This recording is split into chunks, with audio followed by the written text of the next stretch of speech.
salgas a hablar, porque me la dejas picando para que te haga gol. Claro. Entonces, y no porque sea mejor, más capaz, simplemente porque yo digo esto. Entonces, si ahora me la dejó picando, estoy esperando que nos den derecho a réplica porque me voy a matar de risa, ¿verdad? Se va a enojar mucho, se va a enojar mucho. Si no, se puede estúpido, la verdad no puede, claro. Ya se está grabando. ¿Está grabando ya? Sí, sí. Bien, ya empezamos. Bueno, Sí. Bueno, les comento un poquitito cómo nos vamos a ir manejando de acá en adelante. Nosotros empezamos hoy la última unidad, la unidad número 7, que es la de razonamiento jurídico. Concretamente acá lo que vamos a analizar es un poco el tema de, digamos, la interpretación del derecho, pero desde el punto de vista de uno de los tipos, que es la interpretación judicial, que es la interpretación operativa, porque en definitiva el que termina resolviendo y determinando cuál es la interpretación que podemos decir correcta, o por lo menos que adquiere cosa juzgada, son los jueces. Entonces lo que vamos a analizar va a ser específicamente lo que es una sentencia judicial, lo que es la estructura, vamos a analizar además la justificación interna y externa de la resolución judicial, el tema de qué es esto de los casos fáciles y difíciles, y ya vamos a empezar también otra vez a ver a Working, porque Working, cuando hablamos de casos fáciles y difíciles, él considera que nunca hay discrecionalidad, que los casos difíciles se centran solamente en la premisa normativa y que siempre hay una única respuesta correcta para cada caso que se plantea. O sea, ya algo de Working vimos en la clase pasada, cuando hicimos el repaso de lo que es la unidad número 6. Nosotros hoy, mañana, vamos a ver la unidad número 7, supongo que completa. Si nos queda algo pendiente, vamos a terminar el día martes, en donde vamos a completar, si quedó incompleto, la unidad número 7, y vamos además a hacer un repaso de la unidad número 7. Ustedes en el cronograma lo que ven es que habría una clase de repaso antes de lo que es el coloquio final. Consideramos con los integrantes de la cátedra que la clase de repaso la vamos a dar más próxima al coloquio, porque ustedes ya de esa manera van a tener, teóricamente, tienen que tener estudiada la materia, y esa clase de repaso la van a aprovechar más, porque lo que van a solicitar es más que nada las dudas o las que tengan respecto del contenido. Entonces, vamos a llevarla más próxima al coloquio. También lo que es el trabajo práctico número 6, que sería el que corresponde a esta unidad, que se iba a subir hoy, no se va a subir hoy, se va a subir mañana, y se va, porque no tiene sentido que se suba hoy, que mañana tengan que tener contestado, cuando recién mañana nosotros vamos a terminar el contenido de esta unidad. Entonces, lo posponemos para la semana que viene. Así que eso sería un poquito la estructura. Después vamos a ir viendo a medida que necesiten, o sea, de repente tal vez más clases de repaso. Las clases de repaso me parece que sí o sí, por lo menos en mi caso, van a ser presenciales. También a los que no sé si habrá gente conectada, pero... 5 personas. Bien, es importante, más que nada para ustedes, en las clases ya de repaso, venir, porque estamos más a mano y diríamos, es mucho más fácil evacuar las dudas cara a cara. Humberto Eco decía que la universidad era el último reducto en el cual los conocimientos se transmiten cara a cara. Doctora, hace un ratito me preguntaron algo sobre el coloquio, si ya se sabe si va a ser escrito, oral o si pueden elegir. No se pueden elegir las cosas. Nosotros ya vamos a determinar una manera del coloquio. Todavía no lo tenemos determinado, tenemos que ver bien. Casi seguro que sea escrito, y para aquellos que no puedan venir presencial, por una razón justificada, obviamente, porque ya estamos en una situación en la cual, salvo que vuelva a producirse un cierre por algún brote, que Dios quiera que no, pongámoslo enfermitos, la verdad, realmente, otra vez no, igual es preocupante, porque es que en Europa y en otros lugares están con algunos problemas serios. Claro, entonces, en principio, es mejor, viste, que vengan presencial, siempre es mucho mejor. Las fechas se mantienen, ¿no? Las fechas se mantienen. Bueno, entonces, comenzamos con la unidad número 7, ya más o menos un poco adelantamos lo que íbamos a tratar. El doctor Rodríguez comienza, y más o menos es la misma manera, tal vez con otro enfoque o con otra, diríamos, con otros títulos, pero es más o menos similar a cómo está tratado el tema de razonamiento judicial, razonamiento jurídico en el libro del doctor Portela. Porque más o menos van tocando temas similares, tal vez con algún detalle mayor o menor. El libro, indudablemente, del doctor Rodríguez es un libro con un contenido mucho más elevado y con un desarrollo mucho mayor, sin dudas. Tal vez el libro de Portela es mucho más libro de texto, mucho más resumido, mucho más sintético. Él comienza haciendo la distinción entre lo que es, por un lado, el razonamiento teórico, de lo que es, por otro lado, el razonamiento práctico. Vamos a ir. ¿Ves bien? No quiero hacer ruido. No, me parece que es mejor que yo me venga para acá, es más fácil. Y no hacer todo el despiole que estoy haciendo de correr esto. No, ahí está. Ahí se me lo que pasa es que yo estaba mal puesta. ¿Ahí va bien? Sí. No, me parece que, espera. Creo que lo tenemos que poner un poquito más. Sí, igual esto se puede mover, si la pantalla sí. Bien, entonces él distingue entre lo que es el razonamiento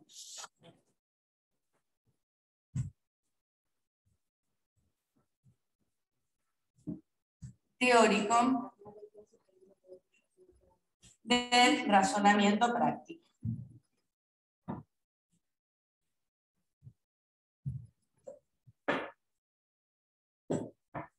Bien, el razonamiento teórico tiene, digamos, como objetivo, en realidad, determinar la verdad de una determinada proposición. Es un conocimiento, un razonamiento que se utiliza sobre todo en lo que son las ciencias naturales, en las ciencias sociales, en donde lo que se intenta es explicar alguna determinada porción de la realidad de acuerdo al objeto de esa ciencia específica que esté analizando o estudiando. Es susceptible, obviamente, también de verdad o falsedad, pero en realidad está dirigido más que nada a lo que es determinar la verdad o falsedad de una determinada proposición. En cambio, el razonamiento práctico está dirigido a la acción. En realidad, el razonamiento práctico está dirigido a determinar qué es lo que se debe hacer o qué es lo mejor que se puede hacer. Y para poder determinar, o sea, qué es lo mejor que se puede hacer o justificar o analizar una determinada acción, obviamente se deben evaluar y sopesar diferentes razones para la acción. Las razones para la acción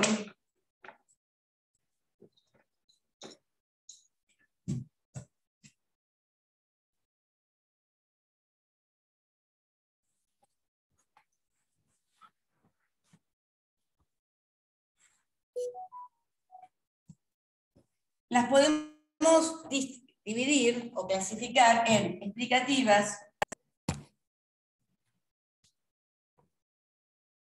y justificatorias.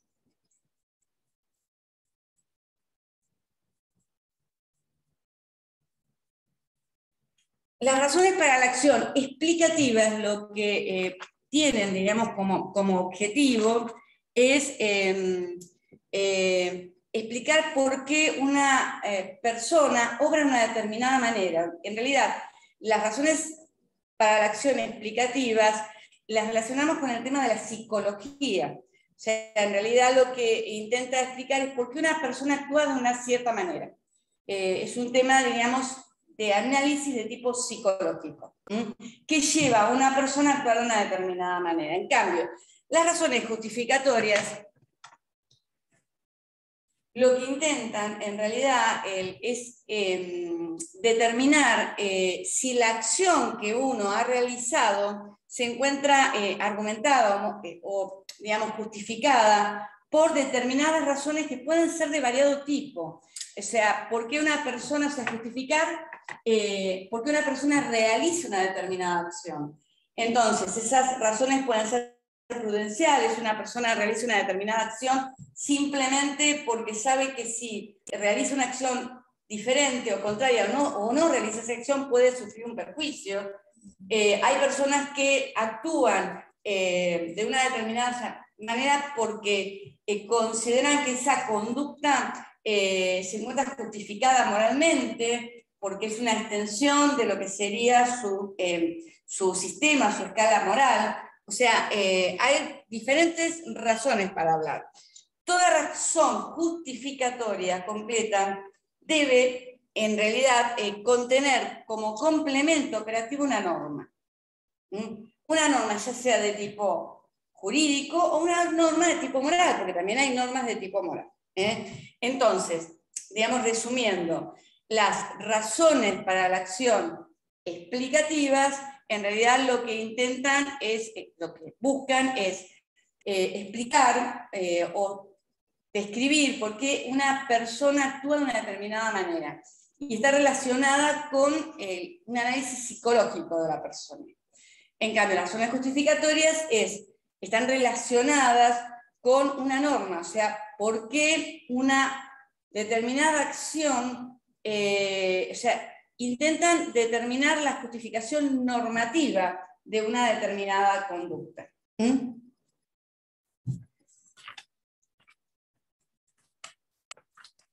Ojo, que las razones explicativas y las razones justificatorias pertenecen a ámbitos distintos.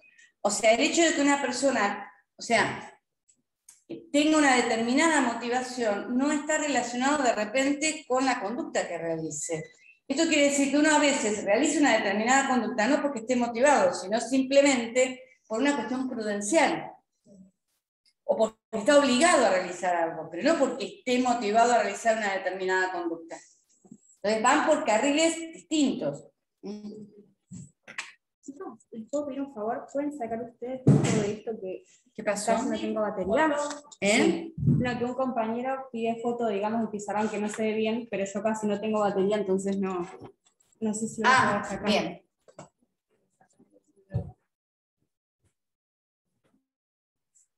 Acá vamos a analizar un tema que está relacionado con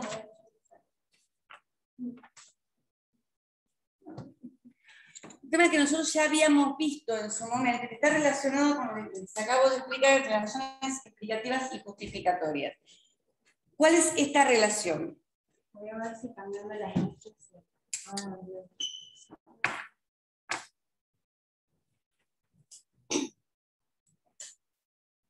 ¿Ahí está? Sí.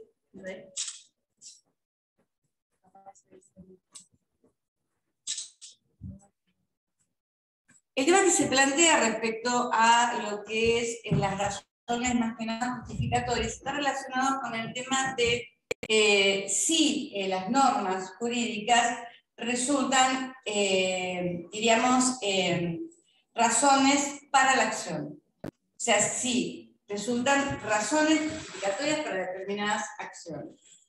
El tema que todos son los temas que se plantean.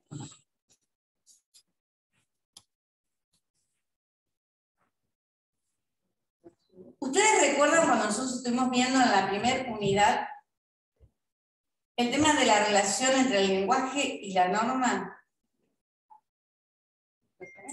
Y el tema, sí, el tema específicamente de la relación entre el lenguaje y la formulación de la norma, que vimos que generalmente cada vez que se elabora una norma jurídica, obviamente existe una justificación subyacente a la elaboración de esa norma jurídica.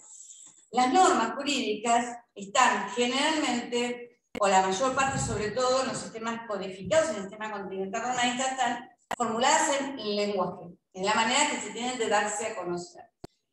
Puede suceder que la redacción de esa norma o la utilización de determinados términos haga que exista un desfasaje entre el texto de la norma con la justificación subyacente que dio origen a esa norma. ¿Recuerdan ustedes el ejemplo que les di sobre el tema de el restaurante y el tema de los perros?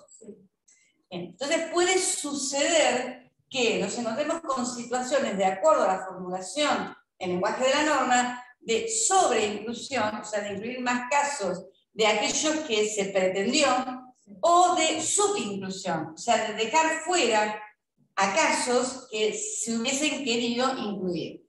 El ejemplo que se daba, que era muy gráfico, que da el doctor Rodríguez, es el tema de que se prohíbe la entrada a un restaurante con perros. La justificación que tuvo la redacción de esa norma en ese restaurante es el tema de la peligrosidad y molestia que puede ocasionar un perro. El problema que se planteaba es que podía suceder que venga una persona no vidente con un perro lazarillo. Entonces, ese perro no solamente que no es peligroso, sino que además tampoco trae inconvenientes. Soluciona el inconveniente de la persona que lo utiliza. Si nos atenemos a la redacción de la norma, no puede entrar. Si nos atenemos a la justificación que se tuvo para redactar esa norma, sí podría entrar. Ahora, al otro día aparece alguien que viene con un lobo. El lobo no es un perro. Entonces, si nos atenemos a la redacción, podría entrar. Pero si nos atenemos a la justificación subyacente, que es el tema de la peligrosidad, no puede entrar. El tema que se plantea es, ante ese tipo de situaciones, que ya lo habíamos visto, ¿qué es lo que sucede? Si debemos seguir el texto de la norma o debemos seguir la justificación subyacente a la norma. Eso plantea toda una situación de debate y de dicotomía. Bien. El otro tema que se plantea, que lo plantea Joseph Rapp, es qué tipo de, digamos, de importancia tienen las normas. Rapp considera que las normas son razones excluyentes, que ante el conflicto con otro tipo de razones, como pueden ser morales o pueden ser prudenciales, siempre prevalece la norma como justificación ante una situación de conflicto o de contradicción. ¿Por qué? Porque las considera que son razones protegidas, razones de una relevancia, diríamos, mayor. Ante una situación de conflicto entre diferentes tipos de razones, predomina, porque es una razón excluyente y protegida, las normas jurídicas.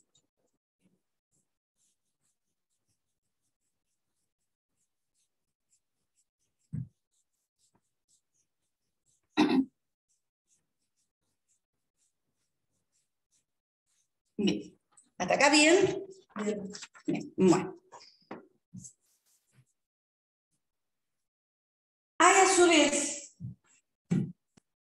dos concepciones o dos formas de concebir el razonamiento práctico.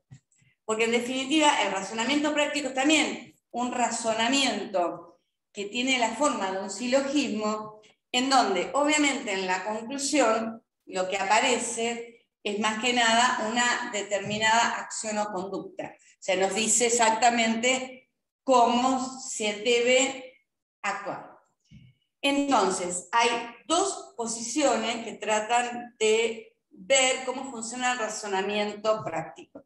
Si funciona como realmente un silogismo, en donde existe una subsunción de una determinada acción humana en lo que es concretamente una determinada razón, que sería en este caso una norma jurídica, porque se las considera razones para la acción protegidas y excluyentes, entonces estamos en lo que es la concepción universalista,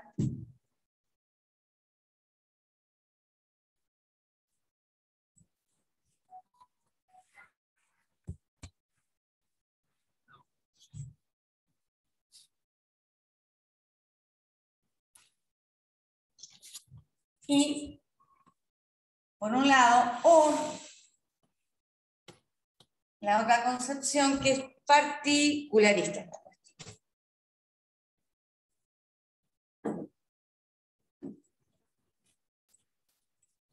Para los que adoptan una concepción universalista o subsuntiva, en este caso, ante una determinada acción, lo que hacen es subsumir esa acción en una determinada razón para la acción, que en este caso sería, obviamente, una norma jurídica, y que nos va a permitir de esa manera justificar normativamente una determinada conducta.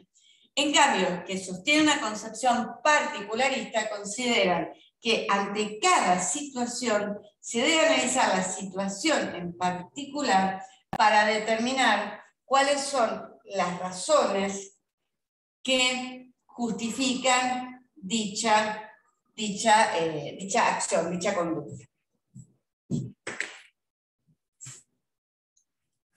Esto quiere decir, o bien, por un lado, adoptamos una concepción en donde es posible una justificación universalista de lo que serían las decisiones, lo que obliga a subsumir cada caso en una determinada,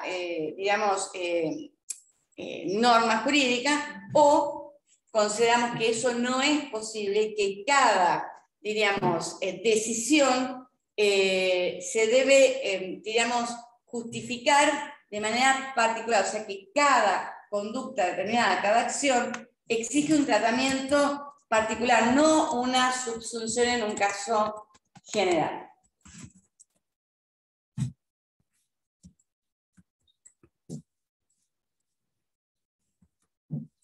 Bien. ¿Hasta acá? ¿Estamos bien? Ok. Bueno, ahora ya vamos a ir a temas tal vez un poco más, más accesibles, como es el tema de lo que son las decisiones judiciales, como es el tema de la estructura de lo que son las sentencias judiciales. Ustedes ya algo les explicó la doctora Valle en los audios sobre lo que es la estructura de las sentencias judiciales. O sea, una sentencia judicial es en realidad una decisión que pone fin a un determinado conflicto de intereses o que termina aplicando una determinada pena por la realización de alguna conducta que se considera un acto antijurídico. O sea, eso es una sentencia judicial, es una decisión que pone fin a una disputa de tipo jurídico. Bien. Ahora, en el derecho moderno se exigen determinadas formalidades que debe tener, obviamente, una sentencia judicial. Determinadas características de una sentencia judicial. Por un lado están aquellas, requisitos formales que toda sentencia judicial debe tener, y por otro lado está también cómo debe ser, su estructura y cómo debe ser el tema de la fundamentación de lo que son las resoluciones judiciales. En el mundo moderno, actualmente, por lo menos en el mundo occidental, se exige que las resoluciones judiciales todas estén fundamentadas. Ahora vamos a ver un poco el tema concretamente del tema de la justificación interna y externa. Pero no hay dudas, por lo menos es un requisito de las decisiones judiciales en lo que es el mundo, occidental, que se encuentren fundamentadas, sobre todo en el Estado de Derecho. El juez no solamente resuelve, sino que tiene que fundamentar por qué resuelve de tal manera. Esto no siempre fue así, ¿eh? No, siempre fue así. Esto siente, comienza siglos XIX, XX, o sea, con anterioridad los jueces resolvían y no tenían por qué decir o explicar por qué tomaban una determinada resolución. O sea, no es que estemos diciendo, odio, no, odio no. Y les digo más, inclusive hay algunos métodos de resolución de conflictos, como por ejemplo, método arbitral, que vos directamente, el árbitro puede resolver de una manera o de otra y puede no fundamentar por qué resuelve de una manera o de otra. Sí, los amigables componedores. Los amigables componedores, o sea, no se exige que fundamenten. O sea, no es que siempre, no. Así. Bien, entonces, Los jueces, sí, los jueces siempre deben explicitar las razones por las cuales resuelven de una manera determinada. ¿Cómo es la estructura? ¿Cuáles son las características formales? Obviamente, toda resolución judicial debe estar firmada por el juez, debe tener fecha, debe tener el lugar en donde se dicta. Generalmente, si está dentro de lo que es un proceso judicial, tiene que estar dentro de un expediente, tiene que estar foliada, tiene que además registrarse. Ahora, por ejemplo, nosotros tenemos con todo el tema de la pandemia, el tema de la virtualidad, tenemos lo que es la firma digital. O sea, ahora tenemos expedientes en los cuales no se imprime la resolución. Simplemente se firma de manera digital y se deja constancia que no está impresa, que queda dentro, que no pase nada con el proceso. No, sí, o cuando te cae la página y querés buscar algo para ir al juzgado y vos decís, no, te digo, o no te habilitan, o tenés problemas para que lo puedas ver en la MEP, o tenés problemas. Es realmente, es un tema. Yo a veces me pongo a preguntar, ¿no? ¿Qué pasa si de repente, porque antes, bueno, se te perdió el expediente y vos tenías tomaba el recaudo de todo hacerlo con copia. Entonces vos ibas cosas, entonces se perdió, hacías la reconstrucción del expediente. Claro. La reconstrucción la hacés con las copias que llevas, tenías cuidado. Aquello es un poquito de menor trámite de repente, pero uno hacía todo con copia. Bueno, yo una vez le dije a una cliente, nunca más, desde ese momento, viste, cuando vos decís, aprendés, pero aprendés porque... a los golpes. No, sí, no, pues una situación espantosa. Trámite, una pura tela. Me viene a ver mi clienta, que además es una persona conocida, amiga, y me dice, mira, Moni, vos sabés que nosotros ya con los órganos estamos grandes, me dice, y para prevenir me gustaría si podíamos ampliar la curatela y ponerla también a Moni, que es una de las hijas. O sea, tenía un problema con la hija más chiquita, que había nacido con un problema de falta de oxígeno y quedó con parálisis cerebral.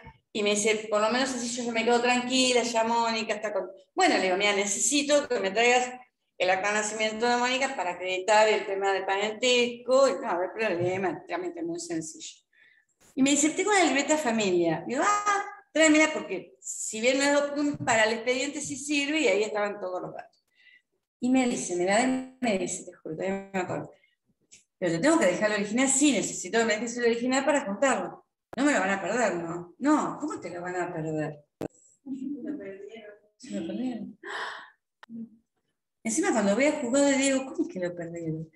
Sí. Claro, y la mujer me dice, ¿cómo? Si no me lo van a perder. Ay, fue bien, fue evidente. Yo no me parece gracioso. Porque si bien no es un documento, o sea, la dieta familiar no es documento, pero sí tiene un valor afectivo. ¿Me entendés lo que te quiero decir? Sí. Bueno, yo después de eso que me dicen, ¿me lo pueden perder? No sé. Ya ahora digo, mire, yo garantizo lo mío, ¿no? Claro, sí. ¿Viste? ¿La libreta? No, actualmente no. No, actualmente no se hacen, se hacían hace un tiempo. Y... ¿Para qué siguen dando en Capital Federal? ¿En Capital? No sé quién se casó. ¿Se casó, sabes quién? Fernando Moyano. Mira. Y estaban los dos con la libreta puesta ahí. Sí, las dan, sí, si las pediste, las dan. Bueno, volviendo al tema de las sentencias judiciales. La sentencia judicial es una decisión que pone fin a una controversia jurídica. Bien. Tienen requisitos, obviamente, formales, que son, obviamente, que estén firmadas, que estén foliadas, que tengan la fecha, el lugar. En el caso ahora hay nuevas disposiciones de las características, porque todo lo que significa el proceso digital se encuentra regulado por cambios en el Código de Procedimiento y también por acordadas, en el caso de prevención de la Suprema Corte, que van modificando continuamente hasta en las notificaciones, cómo se realizan, cuando son celdas electrónicas. Sí, hace poco modificaron. Hay una serie sí, sobre todo el año pasado, hubo muchísimas modificaciones por el tema más que nada de la pandemia. A su vez... ¿Cómo se notifica? Depende de lo que querés notificar, es Claro. complejo. Ahora todos tenemos la obligación de tener domicilio electrónico. Domicilio electrónico, no me salía. Como un correo especial dentro, digamos, para que te notifiquen, claro. Te notifican cosas de... ¿Te pueden notificar al trabajo también? ¿O no? Tenés que pedir especialmente que se haga si no te podés notificarlo en algún otro lugar. Pero también hay notificaciones por WhatsApp, te habilitaron, por mail. Claro, depende de qué es lo que te tienen que notificar. Sí, ahora es un tema lo de formato papel, porque, por ejemplo, lo tengo que pedir, por ejemplo, si vos tenés que hacer un documento que tiene que ir con apostilla, porque va al extranjero o porque va a otra provincia que tiene que certificar una firma, un oficio, que tiene que ir a otra provincia y va por ley 22.172, pero que tiene que ir con sello de agua y la certificación de firmas de la Cámara. No te pueden certificar firmas sin oscilógrafo. Entonces, vos tenés que pedir especialmente que te emitan determinado oficio, testimonio en formato papel. Sí, eso. Entonces, claro, ahora más o menos se flexibilizó, pero antes tenías que pedir un turno para ir a buscar la documentación. Había juzgado que tenías uno para dentro de un mes, otro juzgado. Bueno, volviendo a lo que es la sentencia judicial. ¿No existe un tiempo para cada caso? ¿Esto se tiene que hacer en tanto tiempo? Sí, por supuesto. Es lo que, chicos, siempre a ustedes les digo, cuando hay que entregar los trabajos prácticos en determinado horario o algo, y nosotros nos movemos en un mundo de plazos, que son perentorios. Si uno, en el tiempo en que tiene que hacer el trámite, no lo presenta, no lo hace, el hecho de que sea perentorio, eso lo van a ver en las materias, significa que si no se hizo, ya no se puede hacer. Uno perdió el derecho de contestar la demanda, quedó en rebeldía, se comió una apelación, le quedó firme la resolución. Bien, obviamente, voy a decir algo terrible, me van a matar. Esto queda grabado y lo suben. Yo lo subo, pero si quieres, para de grabar un segundo. 2 minutitos no grabo, por favor. A ver, saco el silencio de acá, el Zoom. Chicos, lo siento, un segundo en mute.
Tenés que cargar muchos documentos, muchos adjuntos, tenés que hacerlo en diferentes presentaciones porque no podés meterlo en una sola. Entonces, a veces te pasa que estás contestando una demanda con un montón de documentación y estás toda la tarde subiendo archivos. Entonces, yo ya me he tomado la costumbre de, el día anterior al cargo vencido, me quedo aunque sea hasta las 12 de la noche, hasta que no termino de mandar todo y tengo el remitido desde el sistema, yo no me voy a casa. No, yo me refería a por qué tardan tantos años en el juicio, o por lo menos entonces todo. Nosotros tenemos. Laboral. Bueno, pero el tema. Juicio de filiación de mi hija fue 8 años. ¿12 años? 8 años. 8 años. Es que es raro, porque eso con un ADN. Porque ahora hay ADN. estaba pedido todo esto, pero bueno, 8 años. Bueno, sí, es un tema. Es complicado el ejercicio profesional. Ayer estuve, bueno, me llamó un tema de una denuncia que habíamos hecho para unas preguntas a mi clienta que no vive acá, entonces fui yo, y me decía, bueno, la persona que me atendió que además es abogado y que está trabajando y además me conocía. Me dice, no, estoy trabajando, me dice, me viene porque no, me sobrepasó, me dice, el ejercicio profesional. Me dice, yo admiro a los que, como vos, siguen ejerciendo la profesión. Llegas un momento en el cual, viste, yo las chas. Ponelo ahora. Sí. Bien. Porque realmente es una tensión permanente. Y encima tenés problemas porque ahora todo es de manera electrónica. Y por ejemplo, hoy me meto para pedir unas partidas online.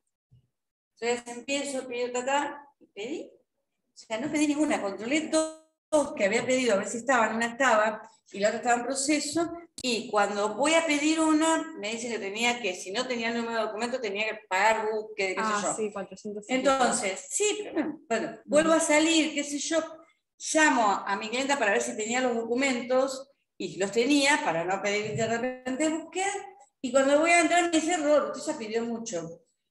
Vuelve a intentar mañana. Pero entonces tendrían que cambiar algunas cosas y ahora modificar. Sí. Tienen que modificar algunos términos o cosas. No, o sea, Sí, todos los sistemas anda cuando se le canta la página de registro de las personas. Entonces, error, no, usted pidió mucho, siga participando. Mañana a las 8 de la mañana se levanta y empieza. Pues decirme, claro. Entonces decís, seré, y preguntas si estamos todos con el mismo problema. Es una situación muy complicada. El registro de la propiedad, los informes de dominio están demandando 2 meses, y cuando te los das están vencidos. Entonces, vos te los tenés que volver a pedir, tu cliente te quiere matar, porque, viste, y no terminas nunca, y cuando vas a entonces se te mencionan los otros. O sea, es una cosa que es muy complicado trabajar. Entonces, la verdad, viste, o no te deja entrar, error, usted no existe, el sistema, acá no está. O vas y decís, no, usted no tiene válido un token, yo tengo válido. Sí. Entonces tenés que apagar la máquina o a poner token. No, el otro día estaba escaneando una documentación. Pericia médica. Estamos hablando igual de resoluciones judiciales, sé que dentro de todo no nos estamos yendo muy allá. Pericia médica, entonces piden que digitalice la información que necesita el perito médico para hacer la pericia. Genial. Yo, ¿por qué no se lo hacen préstamos? Si está todo. Me tuve que digitalizar 3 historias clínicas. Estuve toda una tarde. Me llama un colega y me dice, ¿estás haciendo escaneando? ¿Cómo escaneando? Sí, mi vida es un escaneo. Yo lo único que hago es escaneo. Encima, lo tenés que escanear. O sea, cuando vos tenés que digitalizar algo que es para una pericia, lo tenés que hacer personalmente. Porque tenés que ver qué va, qué no va. O sea, no es que. O sea, porque si no decís, mira, escaneame, no, tenés que seleccionar, mirar, ver. Cuando estás presentando una demanda que tenés que escanear la documentación, tenés que ver la documentación. Entonces, yo vivo escaneando, mi vida es un escaneo, ¿viste? Igual yo con una aplicación del celular lo hago mucho más rápido. ¿Con qué? Una aplicación del celular. Bueno, está bien, pero a veces te pasa que con la aplicación de escaneo del celular, a mí a veces no me la acepta el sistema. ¿No? A mí sí. A veces no me la acepta. Entonces, ¿qué hago? ¿La vuelvo a pasar? No ¿Cómo haces para ver las historias clínicas por la lista de bueno, eso es un problema de perito médico, no es mío. Que se arregle, que perito médico, para eso entiende. Pero bueno. Es complicado el tema. Concretamente, tenemos las resoluciones judiciales, tienen por un lado características formales que están ahí explicitadas, más o menos expliqué, por otro lado tienen que estar todas justificadas, porque actualmente sí se exige que los jueces expliquen por qué toman una resolución. A su vez, además, en general, la forma de la sentencia tiene la forma de generar un silogismo, en donde tenemos una parte que se llama considerandos,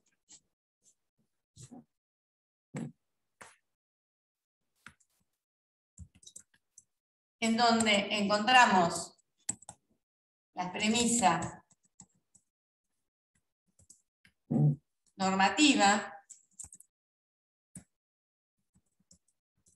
y la premisa fáctica. Y una conclusión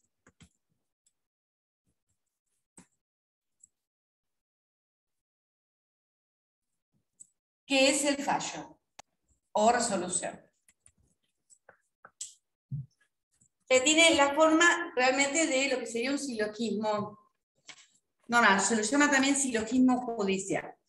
Ahora bien, esta estructura de las sentencias en la cual se habla del silogismo judicial es, digamos, se centra, diríamos, esta estructura en una, diríamos, en una relación de tipo lógico. En realidad, es muy importante el tema de esta estructura. Me van a entender ahora en lo que les voy a decir.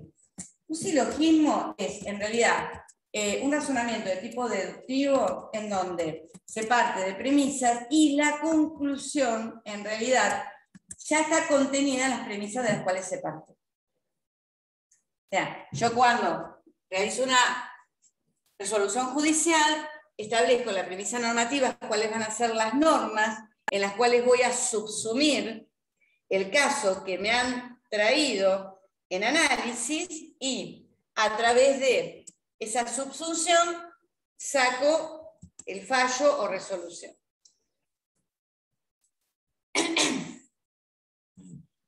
Esta es una estructura que podemos decir de tipo lógico. La estructura de tipo lógico, que después vamos a ver que está relacionada con la justificación interna de lo que es una resolución judicial, es en la que se basa el recurso de nulidad.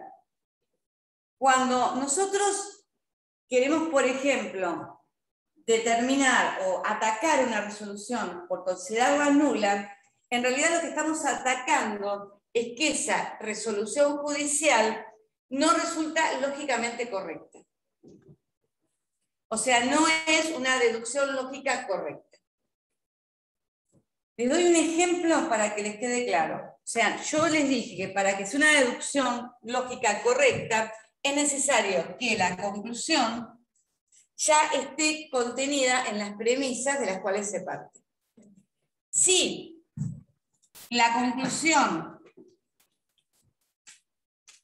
va más allá de las premisas o no contempla todos los supuestos que están en las premisas, porque en realidad la deducción lógica no va más allá de lo que dicen las premisas. En realidad ya está contenida en las premisas la conclusión de las cuales se parte. Les doy un ejemplo concreto. Yo era abogada de un acreedor hipotecario que verifica en un concurso. La sindicatura me tiene por reconocida la validez de la hipoteca y la deuda. Me dice, válida la hipoteca y se debe X pesos. El concursado inicia un incidente de impugnación de esa verificación, diciendo, primero, que no es válida y además manifestando que, aunque fuese válida, lo que se debe es menor. La jueza de primera instancia resuelve ese incidente diciendo, la hipoteca es válida, o sea, lo rechaza. Válida la hipoteca. Pero me disminuye la deuda. La habían verificado por 140.000 pesos y me dice que se debía en realidad 1.400 pesos, 1.426 pesos, una cosa así. Entonces, el concursado apela esta resolución. Y yo también la apelo. Él la apela porque ataca la validez de la hipoteca. Y yo la apelo porque ataco el monto. Bien, va a la Cámara. La Cámara dice, digamos, los considerandos, que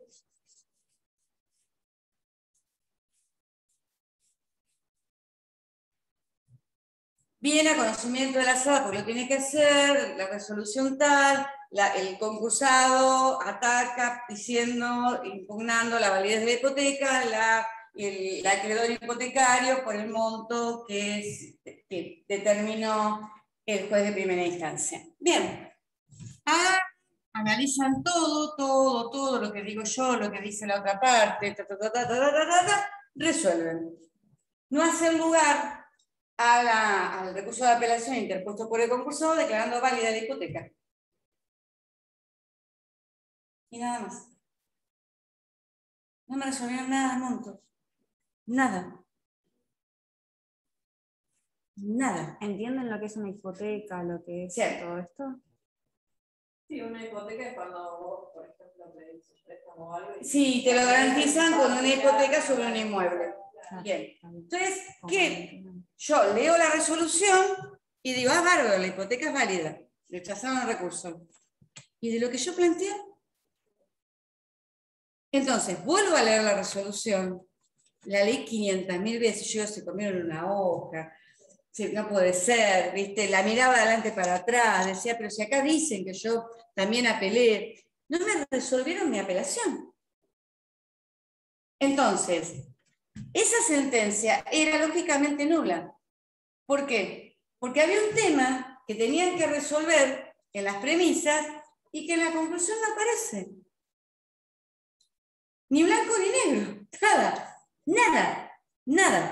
Cuando lo veo, obviamente, el concursado, yo me acuerdo que después terminamos arreglando y me decía, yo cuando vi esa resolución, la dictaron a fin de diciembre. Me dice, yo siempre me voy para las fiestas a pescar al sur. Me notificaron la resolución esa que yo estaba pescando en el sur cuando veo lo que habían resuelto en la Cámara. Se volvió del sur. Ay, qué barbaridad. Fue a hablar a la Cámara y decía, pero está bien esta resolución. O sea, no se comieron nada. Me dice, me lo van a apelar. Dice, me lo van a apelar. Por supuesto, le metí un recurso extraordinario de nulidad. ¿Por qué? Por vicios lógicos. O sea, lo metí, estuve trabajando, a mi cliente lo odié mucho, porque estuve trabajando hasta que se me vencía el recurso para fin de año. Así que yo, trabajando en el recurso, y él me decía, ¿cómo pasaste la fiesta? Porque otras al diablo, claro. El tipo de Buenos Aires, te odio, ¿viste? Porque estoy acá metiendo. Bueno, la cosa es que lo metí a fin de diciembre y en marzo ya lo tenía de vuelta de la Suprema Corte, haciéndome lugar de recurso de nulidad. Claro. Y hay que tener todo el mes de enero feria. O sea que en menos de un mes, o sea, en un mes, lo miraron, resolvieron y lo mandaron de vuelta. Era tan evidente. Sí. O sea, generalmente tarda muchísimo en la corte. Es que lo miran y quedan, vos la primera, nula la sentencia, vos van a negar sentencia. Doctora, ¿se lo puedo traducir un poco a ellos? Sí. Porque capaz no entienden con todo esto del concurso y todo eso. Ah, bien, sí, traducíselo. Es básicamente una persona debía mucha plata por algo. Entonces, había, digamos, alguien que debía y alguien a quien debían, digamos. Entonces uno dijo, che, tenés esta deuda. Y la otra persona, el cliente de ella, dijo, pero no es tan grande, ¿sí? Entonces, el juez resolvió de que existía la deuda, pero no resolvió respecto a que no era tan grande. Claro, entonces el juez tiene que resolver siempre sobre todo lo que se le pide y justificar por qué. Entonces, como en la sentencia no estaba resuelta que existía la deuda, pero no resolvieron lo otro, entonces dijeron, no, pará, vamos a apelar esto, vamos a quejarnos de esto, de esta sentencia, porque no es válida, tener que resolver sí o sí de todo. Claro, se comieron una parte de la resolución. Una hipoteca puede ser cualquier cosa, o sea, ponerle un préstamo en el banco, o sea, la hipoteca es garantizar una deuda con como un embargo que se hace sobre un determinado, o sea, es afectar un bien al pago de una deuda. Si vos no pagaste la deuda, te ejecutan, se la cobran, rematándote el bien. Igual concursos si quiebras lo van a ver en una materia mucho más adelante, llamada concursos. Entonces, esto está relacionado con lo que es, diríamos, la estructura de la sentencia judicial, que tiene la estructura de lo que sería un silogismo, que es lo que ustedes ya vieron, diríamos, que ya se los explicó muy bien la doctora Valle en la otra unidad, que es la estructura de la sentencia judicial, que es similar a un silogismo, en donde tenemos una premisa normativa, ¿Qué leyes están? una premisa fáctica, Los hechos, los pactos, digamos. y la conclusión, que es la resolución que toma el juez. Bien. Eso es importante porque nosotros después vamos a ver con los casos difíciles y los casos fáciles cuáles son, diríamos, los casos difíciles respecto de la premisa normativa y cuáles son de la premisa fáctica, que están relacionados con las lagunas, y ya vimos, 2 veces ya las vimos las lagunas, las vimos en sistema y las volvimos a ver en interpretación. Bien, entonces, hay 2 posiciones, diríamos, en lo que es el tema de, digamos, la forma de analizar, diríamos, la decisión judicial. Está por un lado el formalismo jurídico, que en realidad es la teoría, o sea, la teoría del silogismo judicial en cuanto a la estructura de la sentencia está ligada con esta concepción formalista, que tiene su origen, sobre todo esta concepción formalista, en lo que es el siglo XIX, con el tema que en realidad la tarea del juez es una tarea mecánica, en donde lo único que tiene que hacer es, ante un sistema jurídico claro, preciso, completo, coherente, cuando le traen un caso a juzgamiento, lo que tiene que hacer es ver en qué norma encuadra, o sea, subsumir ese caso en una norma y automáticamente tiene la solución al caso. Pero también está otra posición, que es la posición realismo jurídico, que considera que en realidad el juez, si bien la estructura de la sentencia es esta, él en realidad la decisión la toma primero y luego trata de justificar esa decisión buscando cuál es la premisa normativa y la premisa fáctica que justifique la decisión que él tomó. En realidad, lo que dice el doctor Rodríguez es, vieron que nosotros estuvimos viendo con razones para la acción, que las clasificamos en explicativas y justificatorias. Bien, en realidad, el realismo, la posición del realismo jurídico, concentra, diríamos, la explicación, o sea, el análisis de lo que es la resolución judicial en las razones para la acción explicativas. O sea, en realidad lo que explica es cuáles son las motivaciones que tiene psicológicas del juez para tomar una determinada resolución.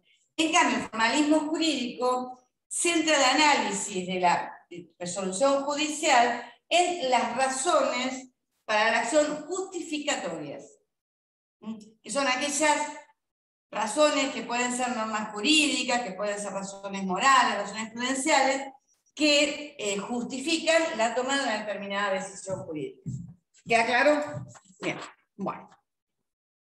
Teniendo en cuenta esto, vamos a analizar lo que es la justificación interna y la justificación externa. No confundan esto con el punto de vista interno y el punto de vista externo de Hart. Recuerden que el punto de vista interno y el punto de vista externo, que es la distinción que introduce Hart, se basa en que en el punto de vista interno se ve al derecho desde el punto de vista de la persona que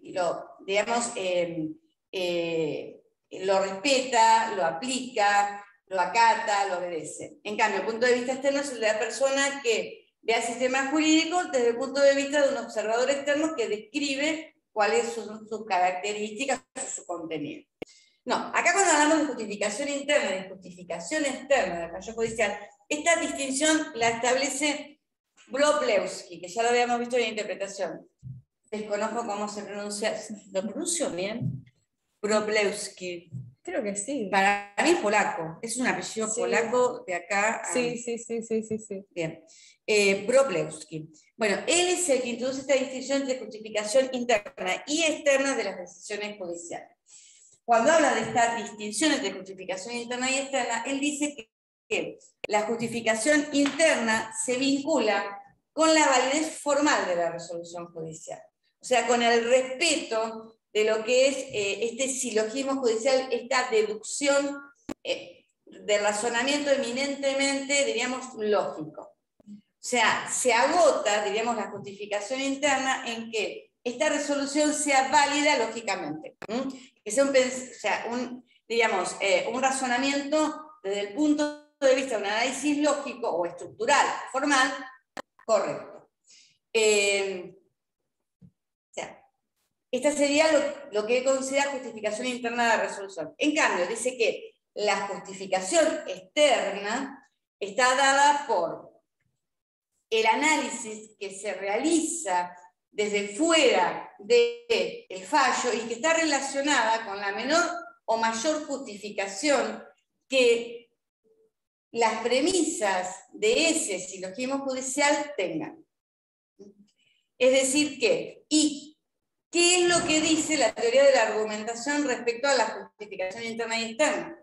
La teoría de la argumentación dice que en los casos fáciles, en los cuales no tenemos problemas de lagunas de ningún tipo ni de interpretación, generalmente los fallos en la decisión judicial se agota la justificación en la justificación interna, en que en que esa resolución formalmente sea correcta, o sea, que no sea nula, que las premisas de las cuales parte el fallo judicial estén contenidas perfectamente en la resolución a la cual se arriba.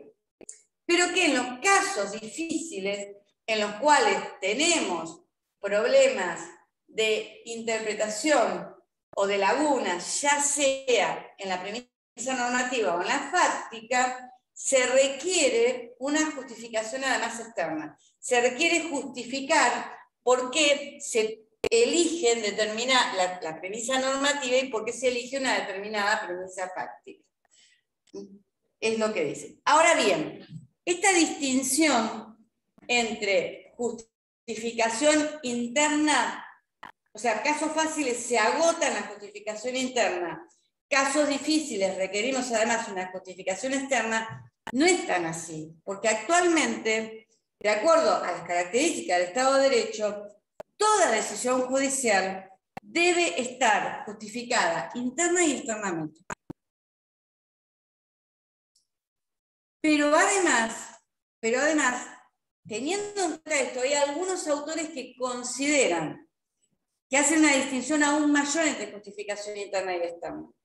Y dicen que la justificación interna en realidad es la justificación jurídica. Y que la justificación externa es la justificación moral. Son aquellos autores que consideran que cuando el juez resuelve, el juez, además de basarse en las normas jurídicas, tiene que justificar también moralmente la resolución a la cual llega. Porque dice que en definitiva los jueces, y después lo vamos a ver mañana, o si no llegamos mañana, lo vamos a ver en la clase del martes. ¿Mañana también es presencial? Sí. Y que me parece. Me parece en serio. Estaba explicando. Lo que vamos a analizar es qué papel juega la moral en las decisiones de los jueces.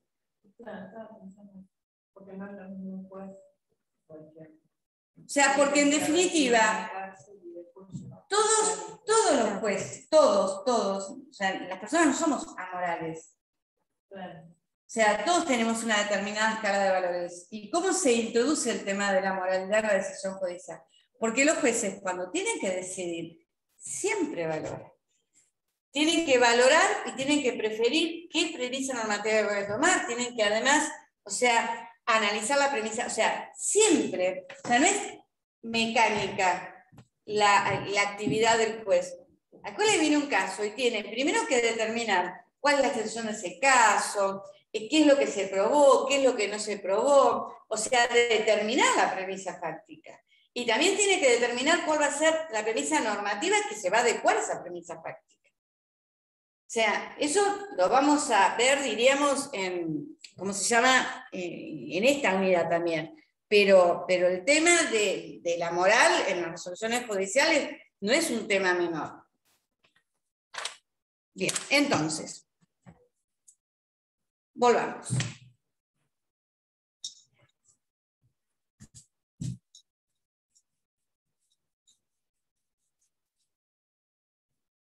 justificación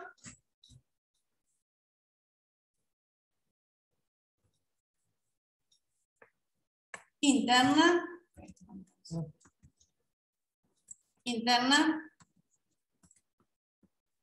y externa de las resoluciones judiciales. La interna se agota en la lógica, en la corrección, diríamos, en la corrección formal de la decisión judicial, y la externa es en realidad la que exige que además el juez argumente por qué razón toma determinadas premisas, o sea, explicita cuál es el motivo por el cual ha tomado una determinada resolución. Argumenta por qué tomó determinada resolución. Obviamente, es muy importante igual, independientemente que siempre hay justificación externa, siempre, que en los casos difíciles, la justificación externa es aún mayor. ¿Por qué? Porque en los casos difíciles puede suceder que sea un caso difícil porque no hay norma, tenemos una laguna normativa, o porque tenemos problemas respecto a la redacción de la norma, o sea, tenemos una laguna de reconocimiento, tenemos términos que resultan ambiguos, vagos, o no sabemos cómo interpretarlos, o tenemos una laguna de conocimiento, tenemos problemas respecto a la premisa fáctica. Entonces, obviamente, que ante situaciones de casos difíciles, y ahora vamos a analizar cuáles son los casos difíciles, obviamente la justificación externa de la resolución es mayor, porque el juez a veces tiene que, como siempre debe resolver, y tiene que de repente utilizar argumentos como la analogía, como a fortiori, como el argumento de principios, de equidad. Entonces, obviamente, ante los casos difíciles, la explicitación de por qué toma determinada resolución debe estar muchísimo más argumentada. ¿Sí? ¿Esto queda claro? Bien, ¿cómo andamos con el horario? Son y 25. Ah, bien, bien. Entonces vamos a llegar al tema de clasificación de los casos fáciles y difíciles. Vamos a ver algo de working y ya por hoy terminamos.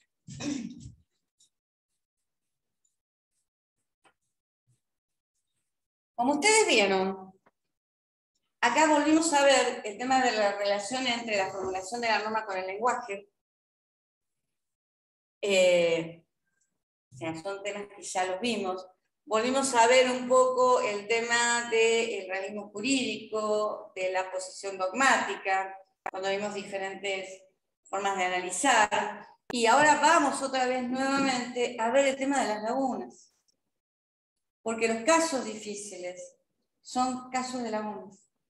Bueno, siguiendo el tema, o sea, hay una clasificación, diríamos, tal vez la más reconocida, la que tiene mayor cantidad de doctrinarios que la toman, respecto a cuando nos encontramos con casos difíciles. Esta clasificación, siguiendo a Atienza y a McCormick, que precisa, ellos distinguen que nos encontramos con 4 tipos de casos difíciles. 2 de esos casos afectan a la premisa normativa y 2 afectan a la premisa fáctica de lo que es el silogismo judicial. Los que afectan a la premisa normativa, siguiendo a esta clasificación, son de relevancia,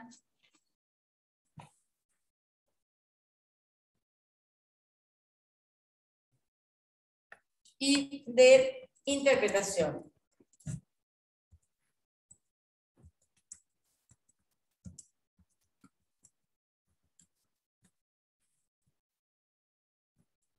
Estos son premisa normativa. Vamos a hacer algo diferente.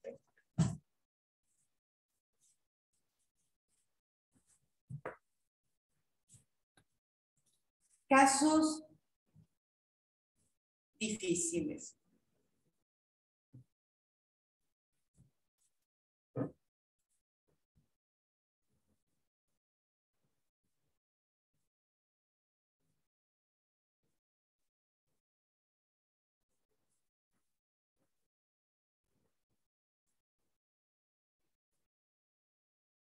Premisa normativa de relevancia y de interpretación. ¿Con qué se relaciona?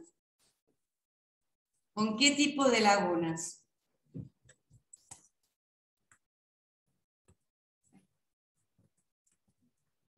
Para que les quede más claro, veremos.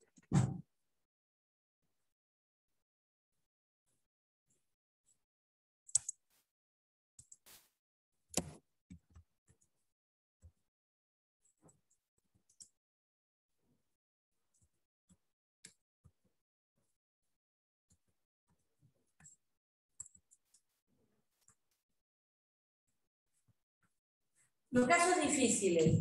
¿Qué pasa?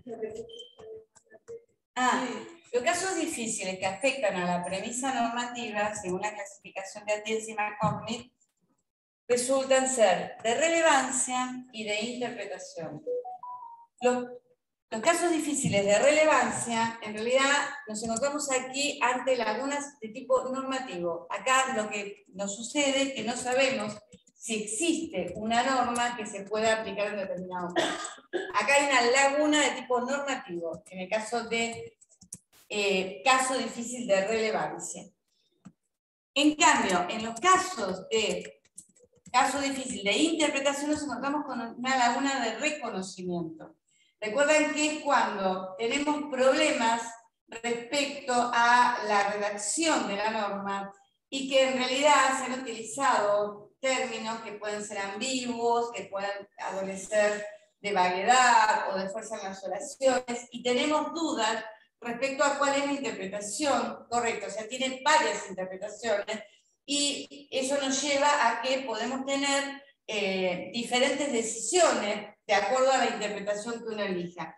Un caso concreto, por ejemplo,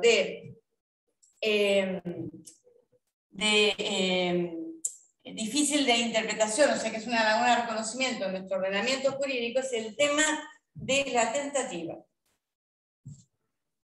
Hay un artículo del Código Penal que establece que cuando el delito no se consuma, o sea, cuando quedó en grado de tentativa, la pena se reduce.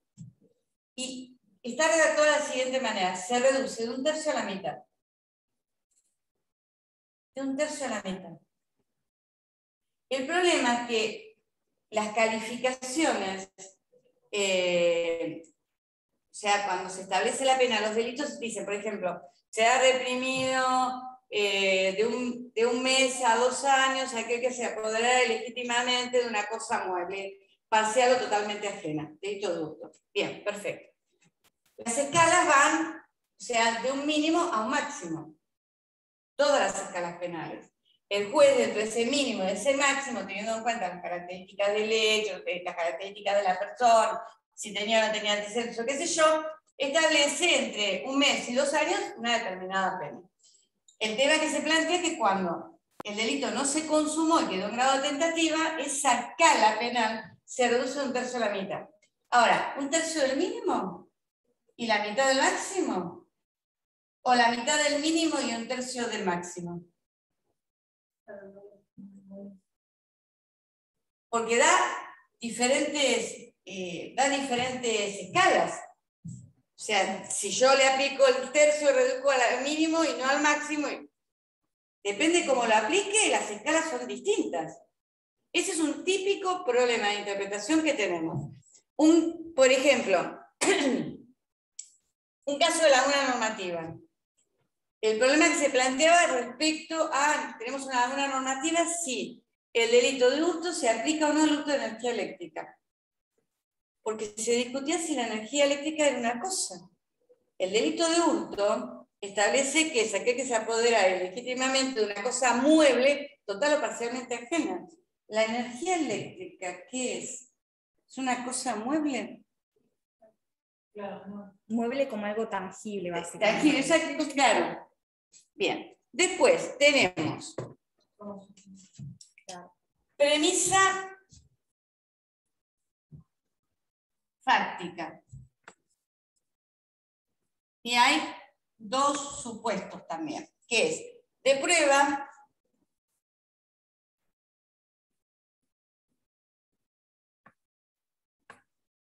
y de calificación.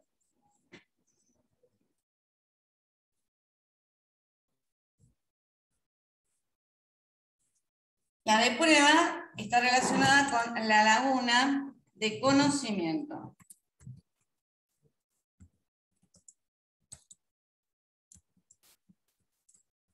Y la de calificación con ninguna. Ahora vamos a ver por qué.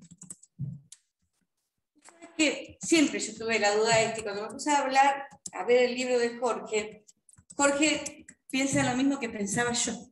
Y el hecho que Jorge plantee eso, para mí es, porque indudablemente no, porque él es un capo. Yo, ¿viste? No sé si esto está mal. Y Jorge dice exactamente lo que yo pensaba. Así que me gratificó muchísimo porque él es un filósofo. Uno es simplemente profesor de historia del derecho. Él es filósofo, en serio. Bien, estoy hablando del titular de cátedra, Jorge Rodríguez. Realmente, ¿cuándo nos encontramos con un problema de caso difícil de prueba? Acá es una laguna de conocimiento, porque en realidad el problema que se nos plantea acá respecto de la premisa fáctica, porque no sabemos, primero, o sea, las dudas pueden ser porque no sabemos si realmente la persona fue el autor, o sabemos que fue el autor, pero nos falta pruebas para determinar si el hecho realmente se ha cometido o no se ha cometido. Entonces, son lagunas que se refieren a la premisa fáctica. Nos faltan datos para saber si sucedió el hecho y si sucedió quién fue el autor, por ejemplo. En cambio, la laguna de calificación, o sea, no tenemos dudas sobre que el hecho ocurrió, pero lo que dudamos es, no sabemos si encuadra o no en una figura típica.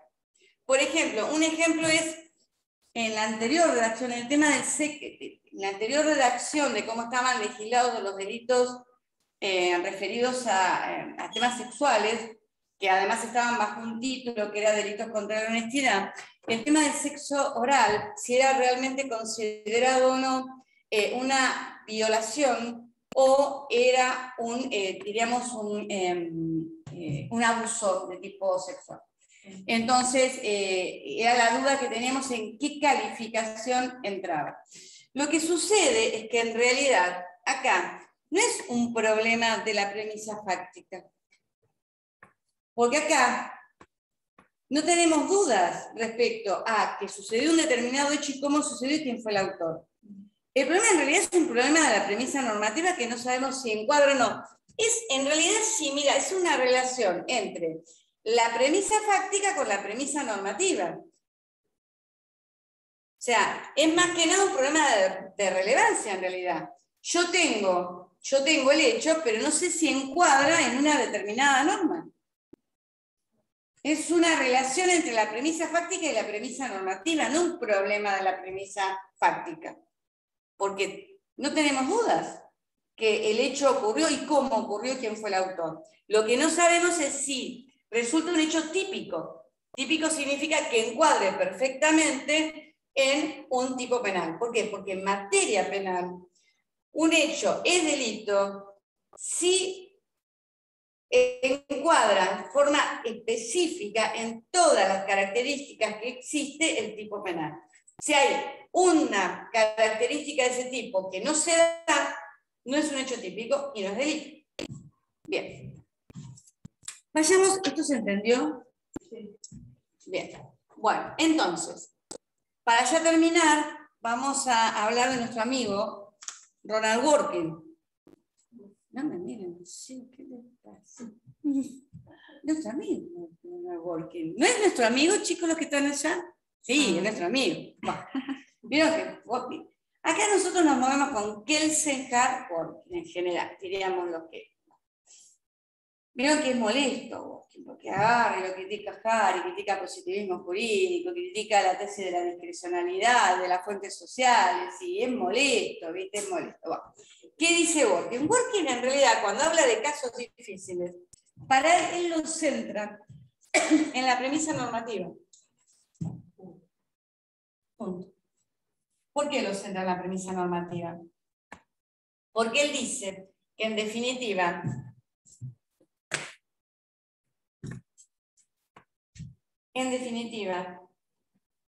el caso difícil se da simplemente cuando no hay regla. ¿Y qué pasa cuando no hay regla en working? Lo solucionan con los principios. ¿Qué pasa cuando no hay regla?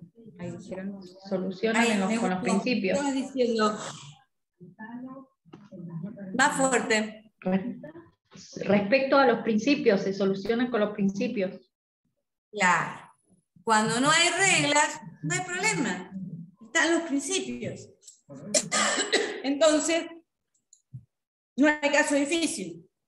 Si no hay reglas, hay principios. Por lo tanto, los jueces nunca tienen discrecionalidad porque los positivistas dicen, en el caso que no haya una regla para que pueda resolver, el juez tiene discrecionalidad, como está obligado a resolver, tiene discrecionalidad para resolver.